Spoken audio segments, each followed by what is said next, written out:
जंगल में एक शेर अपने गुफा के बाहर शिकार किया हुआ मांस का एक टुकड़ा खाने ही वाला था कि अचानक एक बाज ने झपट्टा मारा और मांस को अपनी पंजों में दबाकर उड़ गया। बाज की इस हरकत पर शेर आग बबूला हो गया। उसने ठान लिया कि वह जंगल के सारे पक्षियों को खा जाएगा। एक दिन शेर ने जंगल के जानवरों को बुलाया और कहा, सुनो, मैं तुम्हें आदेश देता हूँ कि इस जंगल के सभी पक्षियों का शिकार कर लो। मैं इस जंगल में एक भी पक्षी जीवित नहीं देखना चाहता। मैं खुद शिकार करूंगा और तुम भी इस अभियान पर निकल जाओ। शेर के साथी पहले ही इन पक्षियों से परेशान थे क्योंकि वे अक्सर उनका मारा हुआ शिकार ले उड़ते थे। अब वे रात को जब पक्षी अपने घोंसलों में सो रहे होते तो उन्हें खा जाते। उल्लू ऐसा पक्षी है जो रात को नहीं सोता। उसने जब देखा कि रात में जंगल के जानवर पक्षियों को पकड़कर खत्म कर रहे हैं तो एक दिन उसने सभी पक्षियों को इकट्ठा किया और उनसे कहा, भाई, मैं रात भर जागता हूँ। कुछ दिनों से देख रहा हूँ कि जंगल के जानवर शेर के कहने पर तुम्हारा शिकार कर रहे हैं। जबकि बात तो इतनी छोटी सी थी कि एक बाज ने शेर से मांस का एक टुकड़ा ले लिया था,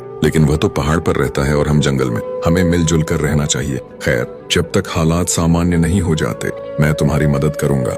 जब कोई जानवर किसी पक्षी के घोंसले की ओर बढ़ेगा तो मैं आवाज लगाते हुए उसके घोंसले के पास से गुजर जाऊंगा।